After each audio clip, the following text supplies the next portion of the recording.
everyone, welcome back to our YouTube channel I am class. You can say in class. तो जैसे कि आप लोग को पता है कि हम ऑलरेडी क्लास 11th और 12th के इंपॉर्टेंट टॉपिक्स के ऊपर वीडियोस बनाते आ रहे हैं। तो आज again we come up with accounts, एक बहुत ही इंपॉर्टेंट टॉपिक क्लास 11th का, जिसमें बहुत सारे बच्चों को बहुत सारी प्रॉब्लम्स आती हैं और पेपर के हिसाब से बहुत इंपॉर्टेंट है। आता ही आता है 4, 6, 8 मार्क्स का, हर स्कूल के डिपेंड करता है टीचर का कैसा मूड है, आएगा जरूर।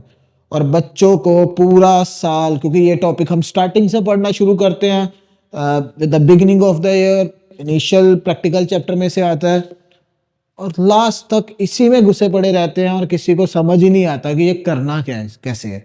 और बच्चे इसी में उलझते रहते हैं, कभी कुछ कैलकुलेशन कर रहे हैं, कभी कुछ कर रहे हैं। तो आज इस टॉपिक को ख़त्म ही कर डालेंगे और आज इतने आसानी तरीके से करेंगे कि भाई साहब आप कहोगे दैट्स इट, हो गया। Yes, we gonna do it like that. ठीक है, तो शुरू करते हैं टॉपिक से। एंड टॉपिक का नाम that is journal entries with GST, है ना। आया टॉपिक सबको याद? बहुत इंपॉर्टेंट टॉपिक है। हाँ, और आज तक आप लोगों को, बहुत सारे बच्चों को, सबको नहीं बात कर रहा, कुछ अच्छे बच्चे होते हैं, आप भी अच्छे बच्चे ही हो, पर ठीक है, कुछ अच्छे बच्चों को समझ आ गया, कुछ को नहीं आया। तो जिनको नहीं आया उनके लिए हम बैठे हैं, ठीक है। तो आज बिल्कुल समझ आएगा। तो कोई चैप्टर नहीं कर रहे हम, ना पूरा जर्नल करेंगे, ना जीएसटी पूरा करने वाले हैं। बस हम इस छोटे से टॉपिक के ऊपर आज बात करेंगे कि इनकी जर्नल्स डलती कैसे हैं। ठीक है, शुरू करते हैं। तो सबसे पहले जीएसटी की थोड़ी सी बात करते हैं। जीएसटी कितने टाइप की होती है, सबको पता है। अगर टाइप ऑफ जीएसटी की बात करें तो जीएसटी कितने टाइप की होती है सर? 3 टाइप की होती है। कौन कौन सी होती है सर? एक होती है सीजीएसटी सर, एक होती है एसजीएसटी और सर एक होती है आईजीएसटी। पता है सब लोग को? और ये भी पता है कब कौन सी अप्लाई होती है? हाँ जी सर, पता है। सीजीएसटी और एसजीएसटी तब अप्लाई होती है जब इंट्रा स्टेट सेल और परचेज होती है, ठीक है।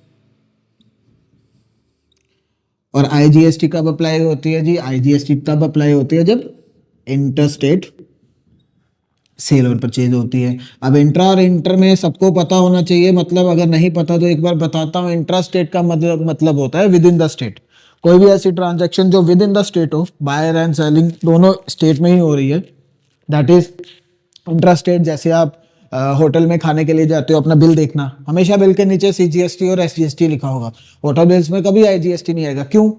खा आप उस स्टेट में रहे हो, बेचने वाला उस स्टेट में, ट्रांजैक्शन बायर और सेलर दोनों एक ही जगह पे बैठे हैं, with in the state transaction हो रही है, तो सीजीएसटी एसजीएसटी लगता है। और वही अगर मैं कोई ट्रांजैक्शन, मेरे को कुछ चाहिए, मान लीजिए माकड़ी खरीदने है मेरे को, तो मैंने गुजरात में ऑर्डर किया है, भाई गुजराती भाई मेरे को मार्कर भेज दे, मार्कर के 5 डब्बे भेज दे। मैं पंजाबी पंजाब में बैठा हूँ, वो गुजराती गुजरात में बैठा है, बायर पंजाब का, सेलर गुजराती, तो transaction with in the state हुई। हाँ जी, दैट इज कॉल्ड इंट्रास्टेट। तो तब आईजीएसटी लगती है। तो इंट्रास्टेट में टैक्स जो होता है, जीएसटी जो होती है, वो स्प्लिट होती है। Central GST, C mean central, S mean state GST, आधा सेंटर में जाएगा, आधा स्टेट में जाएगा। जबकि इंटरस्टेट में वो इंटीग्रेटेड वन टाइम कलेक्ट होती है, बाकी वो सरकार का काम है। इसके बारे में हम डिटेल वीडियो में बात करेंगे, ठीक, इससे ज्यादा नहीं, ठीक। और इतना भी सबको पता है कि एक्सपेंसेस पे जीएसटी जो लगती है उसको हम क्या कहते हैं? इनपुट। किस पे लगती है? एक्सपेंसेस पे, सही। और इनकम पे क्या लगता है? आउटपुट, ठीक है। ये पता होगा आप लोग को, अगर नहीं पता तो पता होना चाहिए, इसको अच्छे से पढ़ो।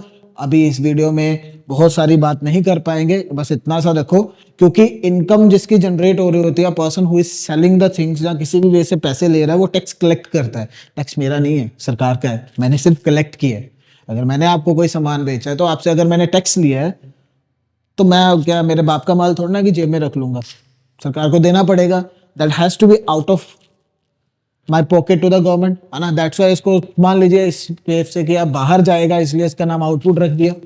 और परचेज वाला, सिंपल सी बात है, जिसने परचेज किया वो अगर उसको आगे फिर से बेचेगा, ठीक है, तो सिंपल सी बात है, उसने परचेज पे जो टैक्स पे किया है उसको उसका रिफंड मिल जाएगा, क्योंकि उसने ऑलरेडी उतना पे कर चुका है। तो टोटल पे जो उसको टैक्स मिलेगा, तो परचेज पे जितना उसने टैक्स पे किया था उतना डिडक्ट हो जाएगा, सिर्फ प्रॉफिट पे जो लगा हुआ टैक्स है वही सरकार को पे करेगा। दैट्स वाई उसके पैसे रिफंड, काइंड ऑफ रिफंड माने जाते हैं, रिफंड नहीं होते है ना, तो उसको हम इनपुट कह देते हैं। सही, ओके। बस इतना सा है, ज्यादा नहीं बात करूंगा, टाइम नहीं है इतना कि मैं अब इसके बारे में, फिर जीएसटी ही शुरू हो जाएगा, टॉपिक से हम कहीं और निकल जाएंगे। ठीक है, तो दैट्स ऑल। तो एक्सपेंसेस के साथ इनपुट और इनकम के साथ आउटपुट। और नेचर की बात करें तो आउटपुट जो ये जीएसटी होती है वो क्या होती है, लाइबिलिटी। अभी हमने बात की है लाइबिलिटी क्या होती है, लाइबिलिटी। अब इसके बारे में अगर किसी को नहीं पता इनकम एक्सपेंस लाइबिलिटी क्या होती है, तो मेरी कैपिटल एंड रेवेन्यू आइटम वाली वीडियो देख लीजिए, उसमें सब मैंने अच्छे से डिस्कस किया हुआ है। लिंक आपको डिस्क्रिप्शन में बहुत बड़ा बड़ा करके मिलेगा, क्लिक करके जरूर देखना। ठीक है, तो लाइबिलिटी का मतलब होता है उधार। तो ऑब्वियस ही बात है, जो टैक्स मैंने कलेक्ट किया है जो सरकार का है, मेरे ऊपर तो सरकार का कर्जा ही है ना, जब तक दूंगा नहीं मेरे सिर पे बोझ है। That's why output is the liability. और इनपुट, क्योंकि एक टाइम के बाद वही टैक्स आपको पैसे बचाने में हेल्प करेगा, तो इसीलिए इनपुट क्या होता है, एसेट। तो एसेट के लिए क्या रूल होता है, लाइबिलिटी के लिए क्या होता है, क्योंकि एसेट बढ़ेगा तो डेबिट में आता है, लाइबिलिटी बढ़ेगी तो क्रेडिट में आता है। रियल अकाउंट का रूल सबको पता है, उन रूल्स के बारे में भी अगर बात मैं नहीं करूंगा, मैं यहाँ पे सिर्फ टॉपिक के लिए खड़ा हुआ हूँ। ठीक है, तो इसीलिए input maximum time 99.9% always come on debit side. Exceptions are always there, exceptions की बात जब जर्नल में बात करेंगे तो अच्छे से करेंगे। और आउटपुट जो है वो तो हर बार क्रेडिट में ही आएगा, क्योंकि वो इनकम के साथ ही आता है। तो इनकम तो हमेशा क्रेडिट में ही आती है, आपको पता ही है, क्रेडिट और इनकम एंड गेन्स। सही, ठीक। तो अब जर्नल करते हैं। ठीक, अब जर्नल के थ्रू देखो, इसकी तो किसी को प्रॉब्लम नहीं थी, मैंने तो सिंपल छोटा सा ओवरव्यू दे दिया। अब जहां पे असली दिक्कत है, that is calculation during the entry of journal along with GST. कब कहां पे कौन सी अमाउंट डालनी है, दिक्कत तो वहां पे है ना, वो डालते हैं। तो एक ट्रिक देता हूं जीएसटी की, जाते जाते मिटाते मिटाते बताता हूं। ठीक है, कि जीएसटी जो होती है ना, ठीक है, ट्रिक नहीं है, मतलब कह सकते हो कि आपको कभी गलती नहीं होगी कहाँ डालना है, किसके साथ डालना है। जीएसटी हमेशा एक्सपेंस के साथ रहती है, जीएसटी हमेशा एक्सपेंस और इनकम के साथ रहती है। अगर इन क्रेडिट में है एक्सपेंस और इनकम जो भी है, ठीक है, तो जीएसटी भी क्रेडिट में आएगी। अगर डेबिट में एक्सपेंस और इनकम जो भी है तो डेबिट में आएगी। ये इसका साथ नहीं छोड़ेगी, क्योंकि बिल में ऐड होता है, प्लस होता है। तो ऑब्वियस सी बात है, इनकम में अगर प्लस होगा तो वो उसी के साथ रहेगी, एक्सपेंस में अगर प्लस होगा तो उसी के साथ रहेगी। तो ये इनका साथ नहीं छोड़ते। जैसे डिस्काउंट कभी कैश का साथ नहीं ना छोड़ता है, अगर कैश डेबिट में आता है डिस्काउंट भी डेबिट में आता है, कैश क्रेडिट में आता है तो डिस्काउंट भी क्रेडिट में आता है। तो वैसे ही जीएसटी परचेज और सेल्स का साथ नहीं छोड़ती, इकट्ठे रहते भाई, पक्के मित्र। सही, तो जर्नल करें अब। ठीक है, तो पहली एंट्री करते हैं। तो पहली एंट्री हमारे पास है, मान लीजिए पहले हम एक सिस्टम ले लेते हैं, जैसे कि एक साहिल लिमिटेड है, एक कंपनी है, दैट इज साहिल लिमिटेड। ठीक है, उत्तर प्रदेश से है भाई बंदा। ठीक है, तो यूपी से है ये बंदा। ठीक है, तो इसको ऑर्डर्स आते हैं। ठीक है, टैक्स इन्होंने फ्लैट दिया हुआ हमें, that is CGST and SGST is 6% each. तो ऑब्वियसली बात है आईजीएसटी तो टोटली होगा, दैट इज 12%। सही, तो पहली ट्रांजैक्शन जो कि हमारे पास है, that is purchase goods for ₹6 lakh from SN company of Patna Bihar. ठीक है, तो हमने एंट्री है जी, purchase goods worth 6 lakh from S limited Patna Bihar. अब पहले तो ये ट्रांजैक्शन पता लगे कि हम लोग हैं भाई यूपी के और ये लोग हैं भाई बिहार के। तो ये ट्रांजैक्शन कौन सी हुई, इंटरस्टेट। तो इंटरस्टेट पे कौन सा टैक्स लगता है, दैट इज आईजीएसटी। ठीक, अब पहले परचेज की ट्रांजैक्शन डालते हैं।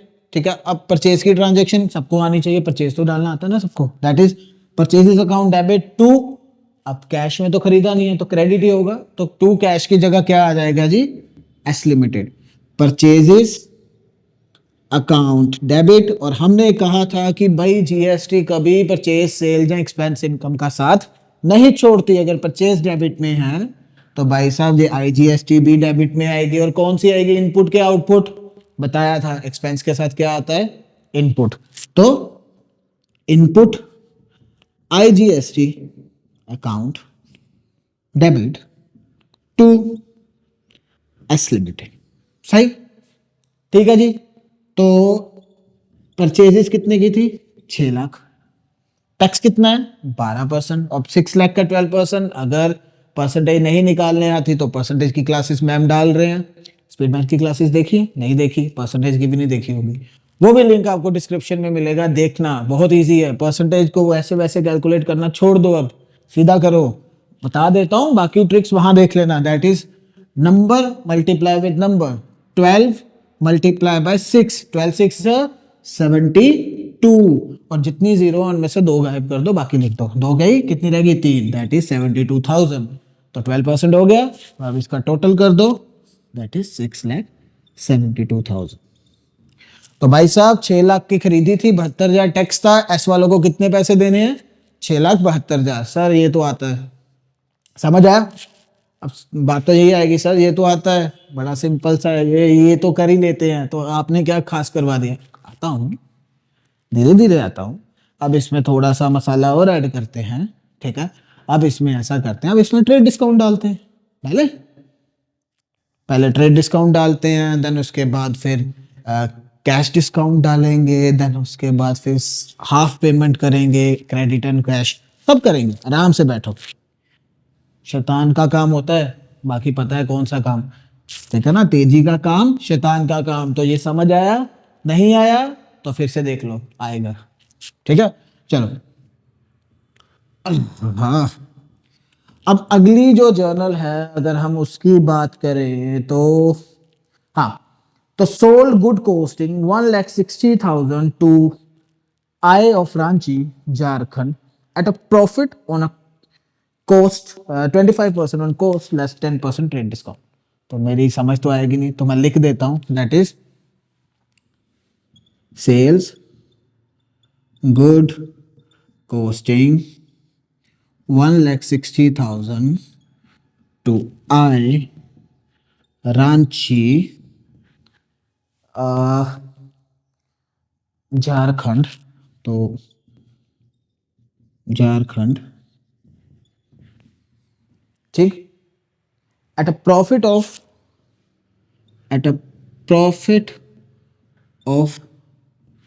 25% on cost less 10% trade discount. अब ट्रेड डिस्काउंट क्या होता है सबको पता होना चाहिए, नहीं पता तो भाई इंट्रोडक्शन की वीडियो देखो, मैंने उनके बारे में भी बात की हुई है। तो सिंपल सी बात है, एक चीज बताता हूं जर्नल के बिहाफ पे, परचेज और सेल्स में जो वैल्यू लिखी जाती है, हमेशा याद रखना, परचेज और सेल्स में जो वैल्यू लिखी जाती है वो हमेशा ट्रेड डिस्काउंट माइनस करने के बाद लिखी जाती है। क्योंकि जर्नल में क्या होता है, जर्नल इज अ ट्रांजैक्शन जहां पे हम सब कुछ रिकॉर्ड करते हैं, that just showing the transaction show करते हैं ना, जर्नल जस्ट यही है ना। तो ट्रेड डिस्काउंट तो हम शो करते ही नहीं करते ना।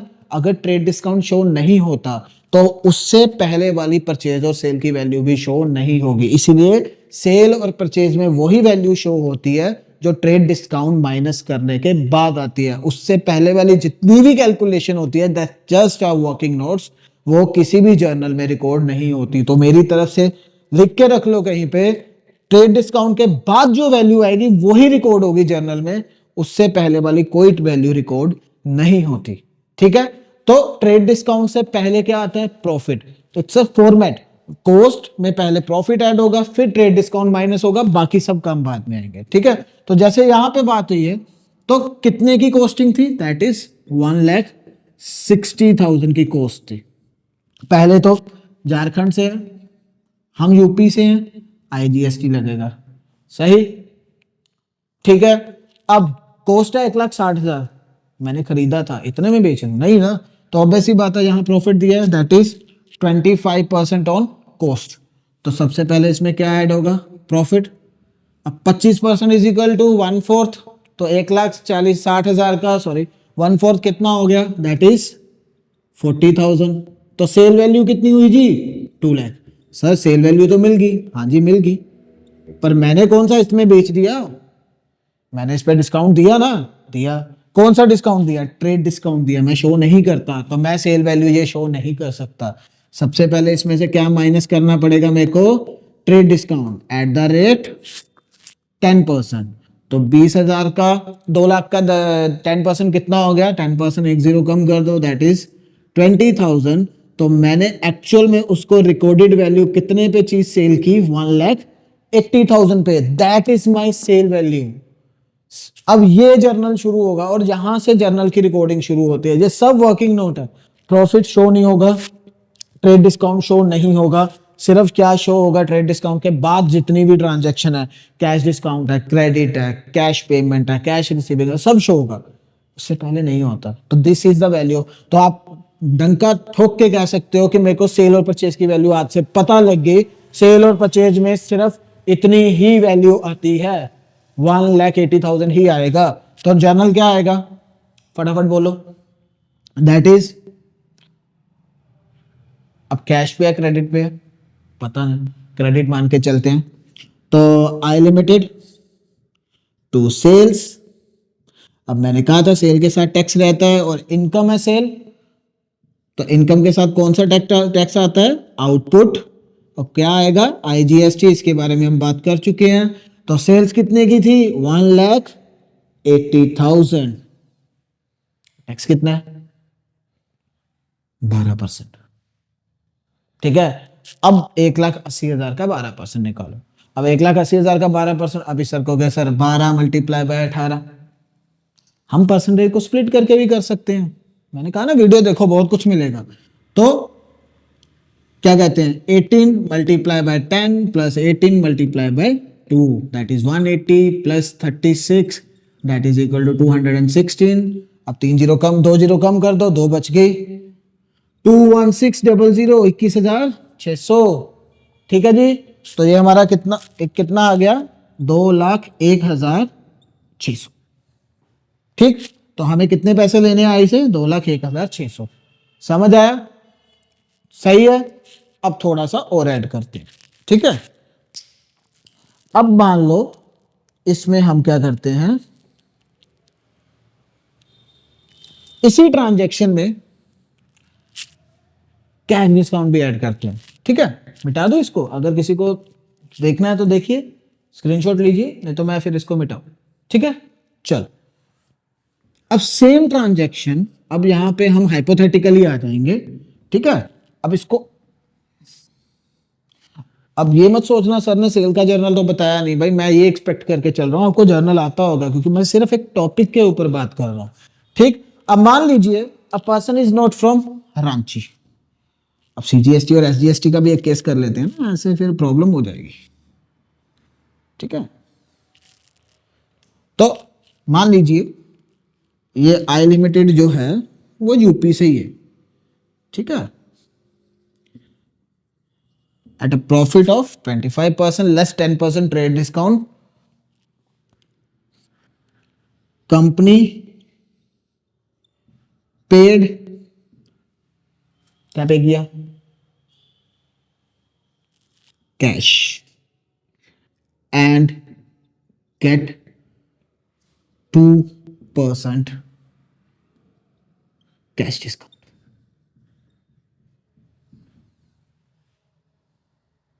ठीक है, ओके जी। तो 2% कैश डिस्काउंट भी मिल गया। अब पहले तो वही काम रहेगा, सिंपल सी बात है।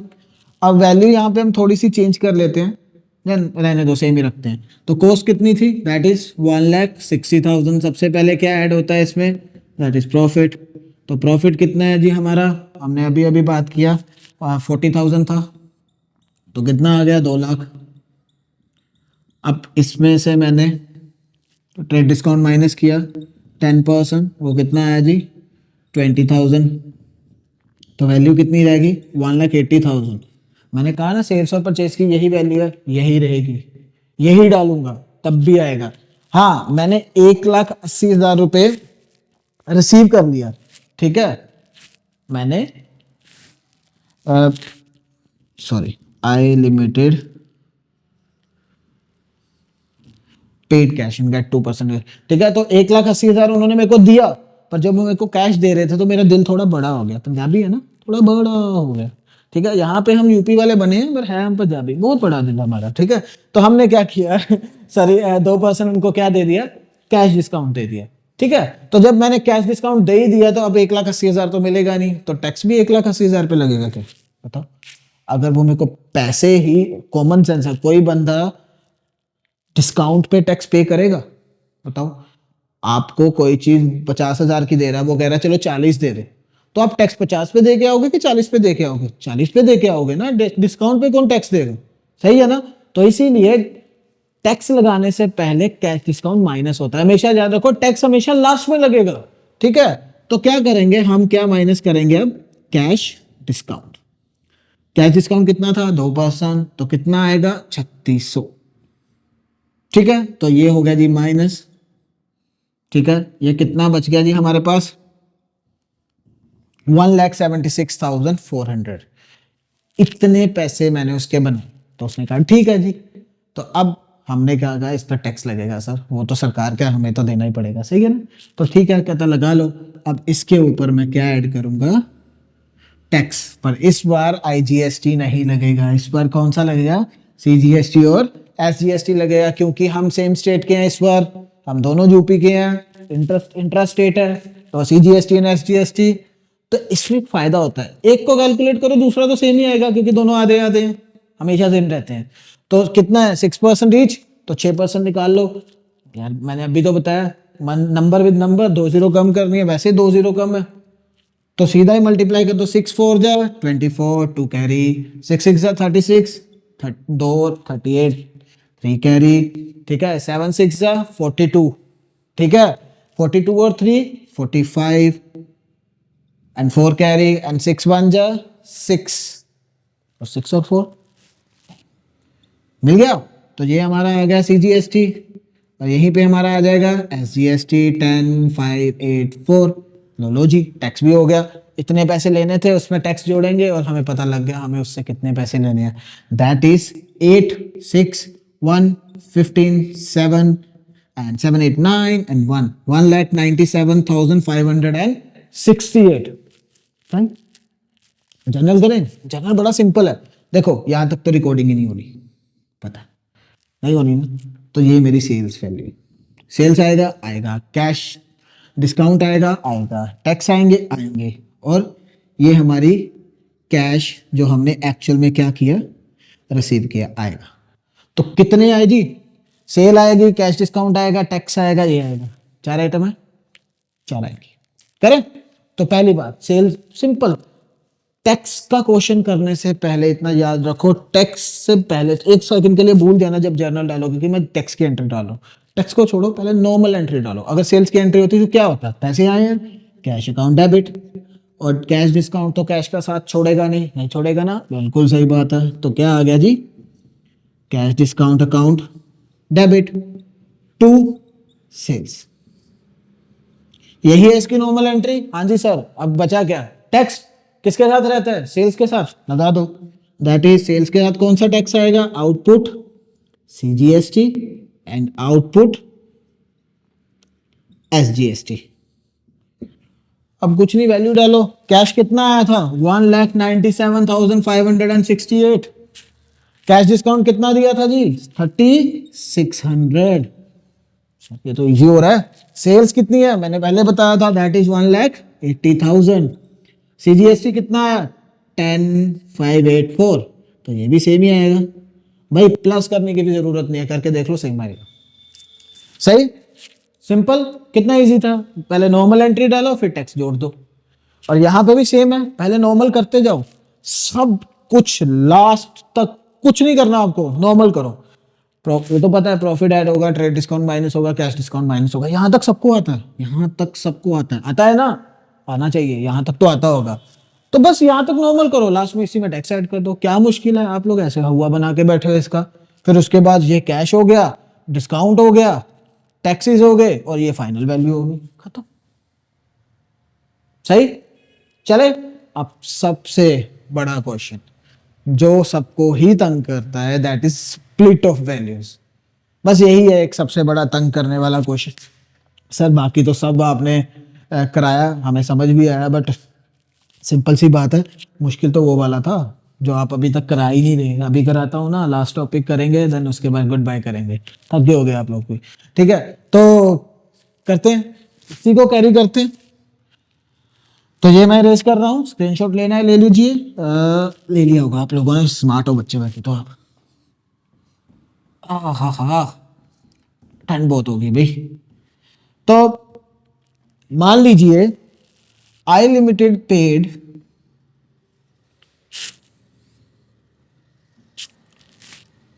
50% cash to avail 2% cash discount, ठीक है, इमीडिएटली। अब एंट्री तो यही है, मतलब आगे ना वही बात, अब आधा उधार है आधा कैश है, कुछ नहीं करना, सारा सेम करना है। सिंपल सी बात है, सेल्स वैल्यू तक कुछ नहीं करना, सब सेम करो, करो फटाफट। सर अभी अभी तो किया हम लोगों ने, दैट इज कॉस्ट कितनी है जी 160, प्रॉफिट कितना आया सर जी 40,000, टोटल वैल्यू कितनी हुई 2 लाख। सर इस पे से ट्रेड डिस्काउंट माइनस होगा 10%, 20,000। तो सर सेल्स वैल्यू हमें मिल गई 180। तो मैंने कहा ये 180, तो ये इस बार भी 180 ही आएगी, सेल परचेज यही रहता है, हमेशा यही रहेगा। अब इसके बाद सर कैश डिस्काउंट माइनस होगा, भाई सब पे मिलेगा। जब उसने कहा कैश डिस्काउंट, तो कैश डिस्काउंट सिर्फ किस पे मिलता है, कैश पेमेंट पे, क्योंकि वो कह रहा है कैश देगा तो डिस्काउंट मिलेगा, पर उसने तो सारे पैसे दिए ही नहीं, नहीं दिए ना, नहीं दिए, तो जितने दिए उस पे मिलेगा। तो ये आ गया कैश की ट्रांजेक्शन, और बाकी फिर कहाँ चलेगी, क्रेडिट। और क्रेडिट हम किसके साथ डोनेशन करते हैं, नाम के साथ, और नाम क्या है जी भाई, आए लिमिटेड।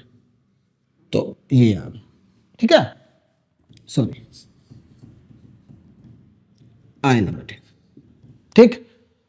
तो स्प्लिट क्या हुआ जी 50%, 50%, कुछ नहीं करना, आधा उधार है आधा कैश है। तो 90,000 उसने कैश देने का ऑफर किया, और कहता 90,000 भाई मैं बाद में दे दूंगा, तो ठीक है, बाद वाले पे तो टैक्स जोड़ो भाई, बाद वाले के क्या है। अब उसने कहा बाद में दूंगा, इस पे तो और कुछ मिलेगा नहीं, तो बचा क्या, टैक्स। तो बाद वाले पे तो टैक्स जोड़ो। क्रेडिट का कुछ नहीं करना, सीधा टैक्स लगाओ, है ही कुछ नहीं करने के लिए। तो क्या है, सेम शेयर के हैं, CGST SGST, CGST SGST, that is 6%, 9 6 जा 54, 2 जीरो कम करो 5400 रह गया। तो 90,000 लेना था, उस पर टैक्स जोड़ के हमने कर दिया 1,01,800, भाई उधार का पैसे इतने हैं। अब बचा कैश वाला, अब कैश वाले में भी तो एक ही चीज है, दैट इज कैश डिस्काउंट, बाकी तो सारा सेम था। तो पहले क्या माइनस करूं, कैश डिस्काउंट 90,000 पे कितना 2%, 9 2 जा 18, 1800 माइनस हो गया, कितना रह गया 00288, 88,200 रह गया। अब क्या है, अब पैसे दे रहा है तो उस पर टैक्स जोड़ो और ले लो। CGST SGST, CGST and SGST 6% each, फटाफट 2 जीरो कम करो, 2 तो है ही कम, तो आगे मल्टीप्लाई कर दो, 6 2 जा 12 1, ठीक है, और 8 6 जा 48, 1 और 9 4, 8 6 जा 48 और 4 52, 5292 दोनों सेम आएंगे, सही है जी। 4 18 7 7 ही, हाँ ठीक है, 18 एंड 9। तो कैश उसने दिया 98,784, और उधार के पैसे लेने हैं 1,01,800। तो अब जनरल डालो, वही मैंने कहा बिना टैक्स के पहले नॉर्मल डालो। अगर नॉर्मल होता तो क्या होता, कैश आया जी, कैश अकाउंट डेबिट, तो इसके साथ क्या आएगा, इसका सगा भाई दैट इज कैश डिस्काउंट आ गया, क्योंकि सारा कैश नहीं आया, आधा उधार है, तो उसका नाम भी लिखना पड़ेगा भाई साहब। उधार है तो नाम आता है, कैश है तो कैश आता है, अब दोनों है तो दोनों आएंगे। आई लिमिटेड टू, क्या किया मैंने, सेल्स, यही जर्नल होता है नॉर्मली, हाँ जी। अब इसके साथ क्या कर दो, टैक्स ऐड कर दो, output CGST to output SGST, ठीक। फ्रेम के अंदर ही है कि बाहर है भाई, मेरे ख्याल ऊपर ही होगा, ठीक है, तो अगर होगा तो कोई बात नहीं, कमेंट कर देना, मैं बोल के फिर भी बता रहा हूँ, ठीक है, वैसे अंदर ही होगा ठीक है। तो कैश कितना आया जी, कैश कितना दिया उसने, तो ये कैश वाला था, कैश कितना दिया, मैंने कहा कुछ नहीं देखना, सिंपल नॉर्मली करो, कैश कितना पे किया, जिस कैश का था ये सारा हिसाब, कैश में कितने पैसे आए जी, 98784, सही। कैश डिस्काउंट कितना है, फटाफट 1800 सर, छोटा कर देता हूं इसको, 1800 जी। उधार के पैसे कितने लेने हैं, 1,01,800, ठीक है सर। सेल्स भाई पहले बात बता दिया था, सेल्स तो पक्की है हमारी, 1,80,000। सीजीएसटी सर इन दो दो टो है भाई, आधे आधे है तो दोनों को इकट्ठा कर दो, जोड़ो भाई, 5 5 10,692, 10,692, 10,692 हो गया भाई, कितना सिंपल था, कुछ नहीं किया हमने। अब एक बार रिव्यू देता हूँ, खत्म करता हूँ। कॉस्ट थी, प्रॉफिट ऐड किया, फिर डिस्काउंट माइनस किया तो हमें सेम वैल्यू मिल गई। उसने कहा आधे पैसे दिए आधे नहीं दिए, तो मैंने स्प्लिट कर लिया 50-50, जो दिए वो इधर लिख लिया, जो नहीं दिए इधर लिख दिया। जो नहीं दिए पहले इसको खत्म किया, क्योंकि इसका कुछ भी नहीं था, 90,000 पे टैक्स ऐड किया, वैल्यू मिल गई। और जो नहीं, जो दिए थे उसमें क्योंकि उसको कैश डिस्काउंट मिल रहा था, तो हमने कैश डिस्काउंट पहले माइनस किया, फिर जो वैल्यू बच गई इस पर टैक्स ऐड कर दिया। तो कैश की वैल्यू मिल गई जी, क्रेडिट की वैल्यू मिल गई जी, कैश डिस्काउंट मिल गया, सेल्स हमें पहले ही मिल गया था, फिर दोनों को टैक्स को प्लस किया, get the value, that's it, इतना ही है। अब जैसा मर्जी क्वेश्चन आए, मैंने हार्ड टाइप के करवा दिया, अगर अभी भी नहीं समझ आया तो बताना, मैं फिर से बात कर लूंगा इसके ऊपर, ठीक है। अगर किसी को स्क्रीनशॉट लेना है तो ले लीजिए, but do it like that, split करके करो, बड़े आराम से होगा, ठीक है। तो that's all about this class. अगर किसी को कोई चीज समझ नहीं आई, do let me know, and comment box में कमेंट जरूर किया करो, क्योंकि हमें पता लगे हम अच्छा जा रहे हैं कि नहीं जा रहे। Do like the video, share the channel, subscribe the channel, and see you in the next class. Thank you very much. Bye bye.